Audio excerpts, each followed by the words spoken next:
Hello friends, welcome to my YouTube channel English with Anjan. और friends, आज की video में हम स्टार्ट करने जा रहे हैं सिंपल टेंस।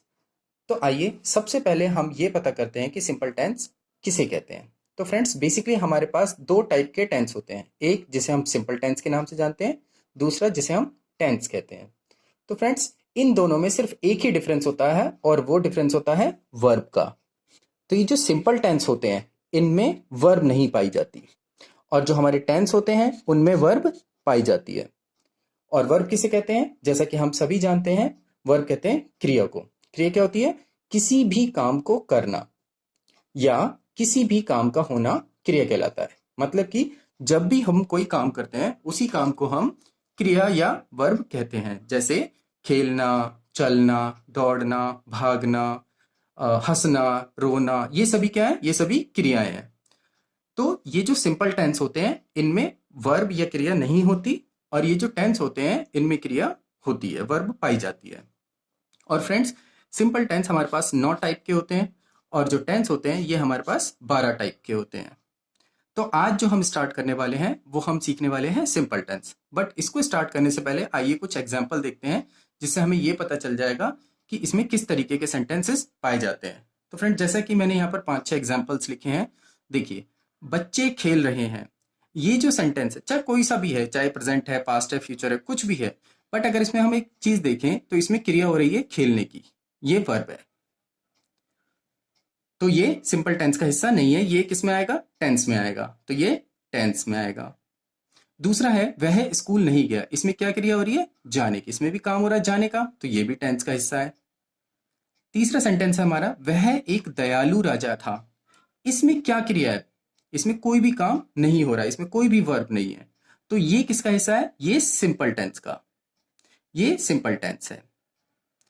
नेक्स्ट सेंटेंसेस, मेरे पास एक कार है। इसमें मेरे पास एक कार है, इसमें कहीं भी कोई भी वर्ब नहीं है, तो ये भी सिंपल टेंस का हिस्सा है। और नेक्स्ट, कमरा बहुत बड़ा है, तो ये भी, इसमें भी कोई काम नहीं है। हम देख सकते हैं इसमें भी कोई, कमरा बड़ा ही तो है, उसमें कुछ काम थोड़ी हो रहा है।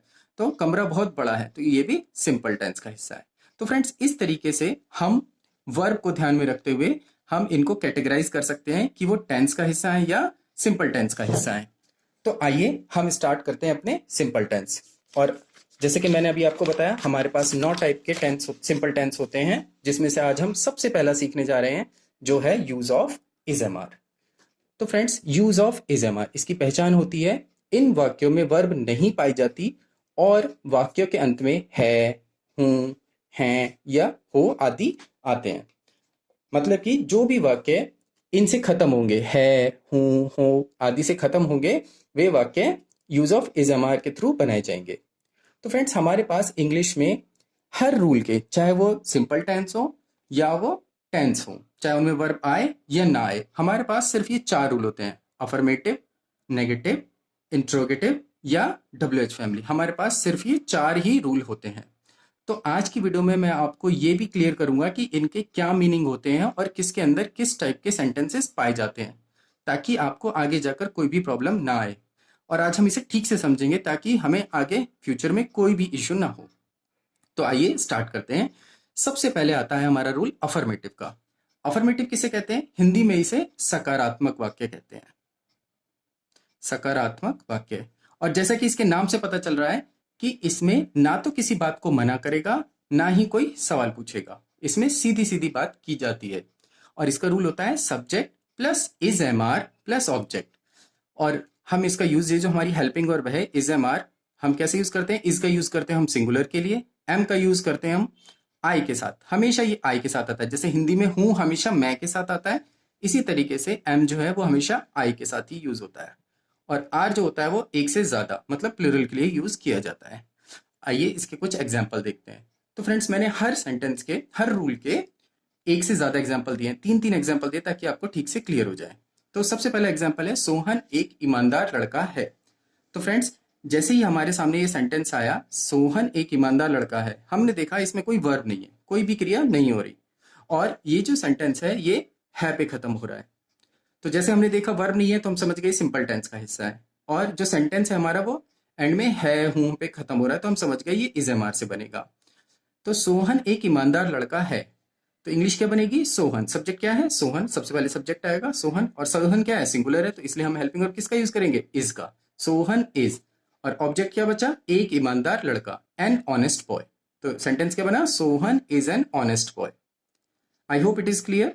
सेकेंड एग्जाम्पल इज मैं एक गरीब किसान हूं। तो इसमें सब्जेक्ट क्या है? मैं।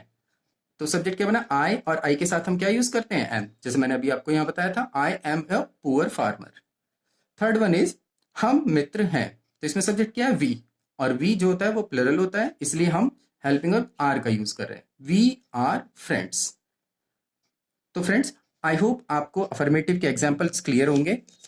अब हम अगला रूल सीखते हैं जिसे हम कहते हैं नेगेटिव, जो सुनकर ही पता चल रहा है कि नकारात्मक वाक्यों को दर्शाएगा। तो इसको क्या बोलते हैं हिंदी में? नकारात्मक वाक्य। इसमें नकारात्मक वाक्य पाए जाते हैं। तो जैसे कि इसके नाम से पता चल रहा है ये नेगेटिव है, नकारात्मक है, तो इंग्लिश में भी, हिंदी में हम नहीं का यूज करेंगे और इंग्लिश में हम यहाँ पर नॉट लगा देंगे। तो ऐसा बस सिंपल सा, इसमें बस बहुत आसान होता है, बिल्कुल अफर्मेटिव जैसा होता है, बस इसमें नहीं आ जाता है। इसमें नहीं का यूज करते हैं और इंग्लिश में नॉट का यूज करते हैं। रूल क्या होता है? Subject plus is M are plus not plus object. तो आइए इसके कुछ एग्जाम्पल देखते हैं। तो फ्रेंड्स, मैंने इसके जो अफर्मेटिव के एग्जाम्पल्स दिए हैं 3, उसी को मैंने यहाँ पर नेगेटिव और इंट्रोगेटिव और आगे के रूलों में भी लिया है, ताकि आपको पता चल जाए कि हम एक ही सेंटेंस को कितने तरीकों से बोल सकते हैं। तो इसका पहला एग्जाम्पल है सोहन एक ईमानदार लड़का नहीं है। देखिए यहाँ नहीं आ गया क्योंकि नेगेटिव का एग्जाम्पल है। इसी तरीके से इंग्लिश में क्या आ गया? Sohan is not an honest boy. बस इंग्लिश में भी नॉट जुड़ गया। कुछ भी नहीं है, बस हिंदी में नहीं आएगा, इंग्लिश में भी हम नॉट जोड़ते चले जाएंगे। जैसे मैं एक गरीब किसान नहीं हूं, I am not a poor farmer. हम मित्र नहीं हैं, वी आर नॉट फ्रेंड्स। तो आई होप आपको ये क्लियर हो गया होगा। ये बहुत ही ईजी होता है, बस इसमें नहीं आता और कुछ भी नहीं होता। थर्ड जो हमारा रूल आता है वो आता है इंट्रोगेटिव का। फ्रेंड्स, इसको थोड़ा सा ध्यान से देखेंगे क्योंकि सबसे ज़्यादा कन्फ्यूजन जो होती है स्टूडेंट्स को वो इंट्रोगेटिव और डब्ल्यूएच फैमिली के बीच में ही होती है। तो इंट्रोगेटिव, इंट्रोगेटिव किसे कहते हैं? प्रश्नवाचक वाक्यों को। प्रश्नवाचक। अब जैसे कि इसके नाम से पता चल रहा है कि ये सवाल पूछेगा, इसके अंदर क्वेश्चन के सेंटेंसेस आते हैं। तो हमें कैसे पता चलेगा कि कौन सा इंट्रोगेटिव में आएगा या डब्ल्यूएच फैमिली आएगा? क्योंकि ये दोनों ही प्रश्नवाचक वाक्य होते हैं। तो फ्रेंड्स, हमें ध्यान रखना है, इंट्रोगेटिव के अंदर हमें 2 बातें याद रखनी है। इंट्रोगेटिव के अंदर वे सेंटेंस आते हैं जो हमेशा क्या से शुरू होते हैं। जिन सेंटेंसेस के शुरू में क्या आएगा वो इंट्रोगेटिव के थ्रू बनेंगे। और जो दूसरी बात है वो ये याद रखनी है आपको कि वाक्य के शुरू में सिर्फ क्या ही आएगा, क्या के अलावा कुछ भी नहीं आएगा। हमारे पास डब्ल्यूएच फैमिली के कई सारे वर्ड्स होते हैं, जैसे क्या, क्यों, कब, कैसे, किसने, किसको, किस लिए, कब, कहाँ, कौन, बहुत सारे वर्ड्स होते हैं। बट उन सवाल के शब्दों में से सिर्फ क्या ही एक अकेला ऐसा वर्ड है जो किसी भी सेंटेंस के शुरू में आएगा और वो सही सेंस देगा। अगर आप क्या के अलावा कुछ और लगाएंगे, क्यों लगाएंगे, कैसे, कब, या कुछ भी आप लगाएंगे, तो वो सही सेंस नहीं देगा। आप बोलकर देखिए, आप कोई भी ऐसा सेंटेंस बोलिए जो सवाल हो और वाक्य के शुरू में क्या के अलावा कुछ और आए, वो कोई भी सेंस नहीं देगा, वो सही सेंस नहीं देगा। सिर्फ क्या ही एक अकेला ऐसा वर्ड है जो किसी भी वाक्य के शुरू में आता है और सही सेंस देता है, और इसे हम इंट्रोगेटिव के रूल से बनाते हैं।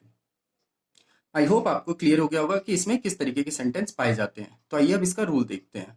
फ्रेंड्स, इसका रूल भी बहुत ईजी होता है। हम लोग क्या करते हैं, हम रट्टा लगाते हैं, इस वजह से हमें ये समझ में नहीं आता। हमें रटना नहीं है, हमें समझना है। देखिए, कुछ भी नहीं है। अगर मैं नेगेटिव का रूल देखूं तो क्या कह रहा है? Subject is M are not object. अगर मैं इसको काउंटिंग दे दूं, नंबर दे देता हूं 1 2 3 एंड 4, तो आपको क्या करना है? आपको कुछ भी नहीं करना। नेगेटिव से इंट्रोगेटिव या अफर्मेटिव से इंट्रोगेटिव, किसी भी रूल को इंट्रोगेटिव में जाने के लिए आपको क्या करना है?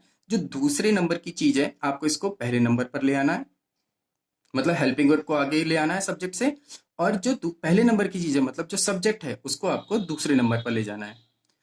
नॉट वैसे का वैसा ही रहेगा और ऑब्जेक्ट वैसे का वैसे ही रहेगा। आगे का पूरा रूल सेम रहेगा, एज इट इज रहेगा। बस शुरू की 2 चीजें जो है वो आपस में इंटरचेंज हो जाएंगी।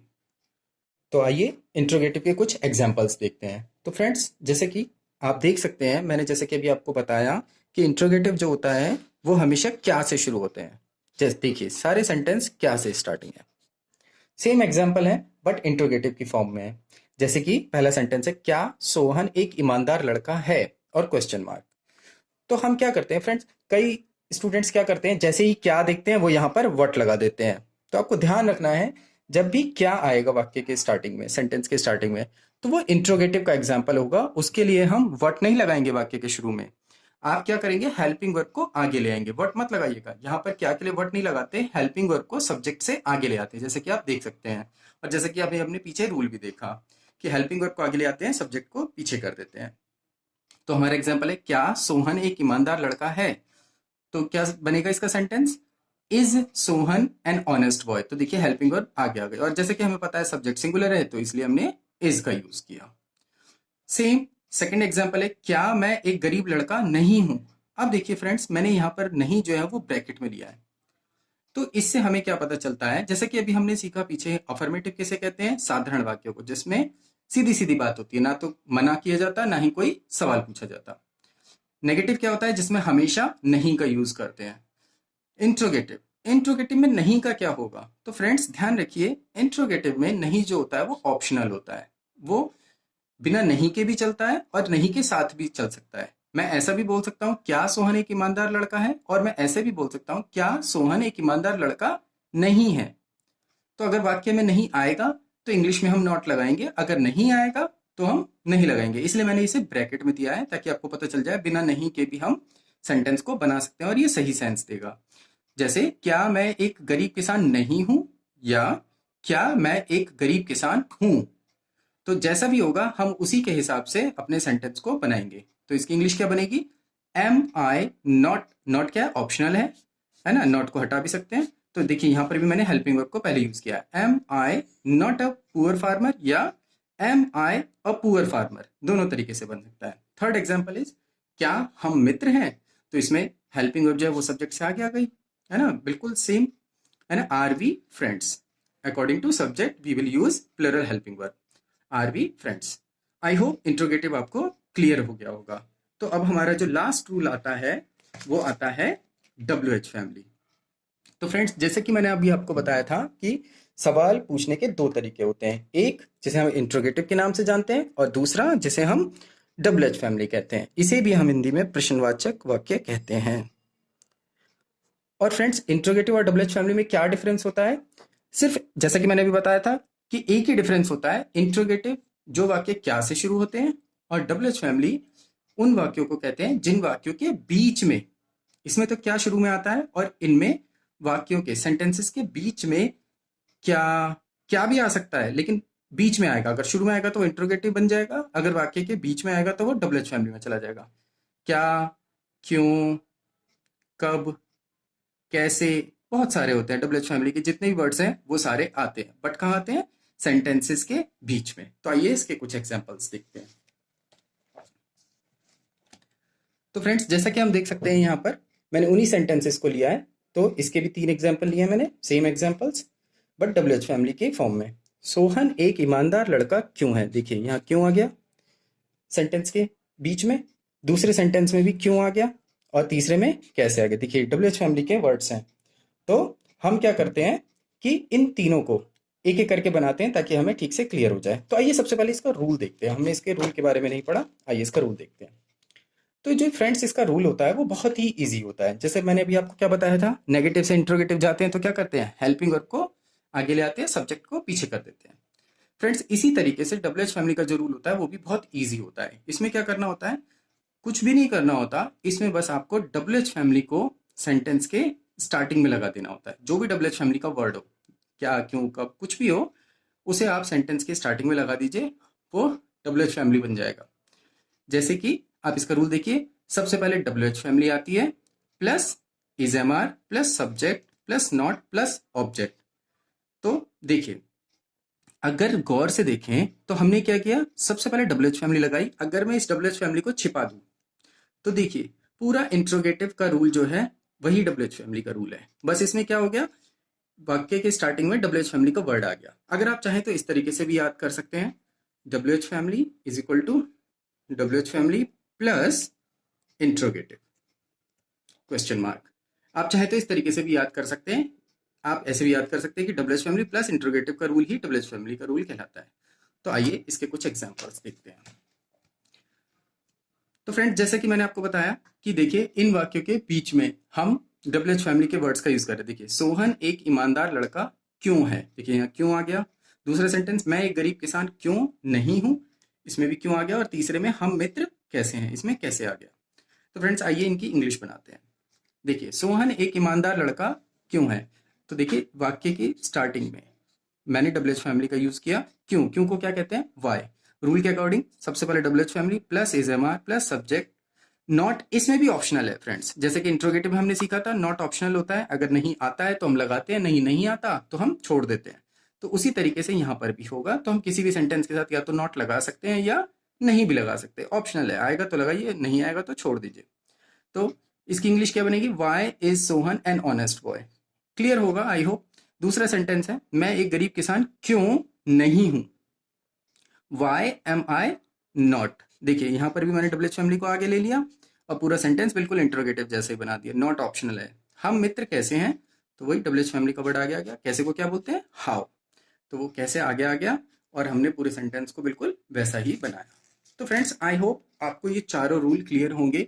और मैं आपको एक और बात बता दूं फ्रेंड्स, क्या होता है हम जो ये रूल सीखते हैं, हमने ये जो रूल अभी देखे अफर्मेटिव, नेगेटिव, इंट्रोगेटिव और डब्ल्यू एच फैमिली, हमेशा याद रखिए पूरी इंग्लिश में, चाहे आज आप इंग्लिश का सबसे पहला रूल सीख रहे हैं, चाहे आप इंग्लिश पूरी फिनिश कर दीजिए, आप पूरा लास्ट रूल सीखिए, ये जो चार रूल हैं ये हमेशा चार ही रहेंगे। और इनके जो मीनिंग बताए मैंने अभी आपको, अफर्मेटिव सकारात्मक, नेगेटिव नकारात्मक, इंट्रोगेटिव और डब्ल्यू एच फैमिली प्रश्नवाचक क्वेश्चन के सेंटेंस जो होते हैं, ये हमेशा चार ही रहेंगे। और इनका मीनिंग जो मैंने अभी आपको बताया ये भी यही रहेगा, चाहे कुछ भी हो जाए, इनके मीनिंग कभी भी चेंज नहीं होंगे। तो अगर आपको आज ये समझ में आ जाते हैं ठीक से, और इनको हम, इनके रूल्स को हम कैसे बनाते हैं, अगर आपको ये ठीक से आज समझ में आ जाता है तो आगे जाकर आपको कभी भी कोई भी प्रॉब्लम नहीं आएगी, आपको इंग्लिश बहुत ही ईजी लगेगी। तो आई होप आपको ये वीडियो अच्छी लगी होगी। और अगर आपको वीडियो समझ में आई है, अगर आपको मेरा पढ़ाना समझ में आया है तो प्लीज़ सब्सक्राइब माय चैनल। और अगर आपको कोई भी प्रॉब्लम है, अगर आप कुछ भी पूछना चाहते हैं तो प्लीज़ कमेंट बॉक्स में ज़रूर लिखिए। और आगे के रूल सीखने के लिए हम अगली वीडियो में इसके आगे के रूल सीखेंगे, जो आज हमने पहला स्टार्ट किया है, use of is M are. हम सिंपल टेंस ही खत्म करेंगे पहले, और उसके बाद हम नॉर्मल टेंस सीखेंगे और उसके बाद आगे के रूल सीखेंगे। Thank you.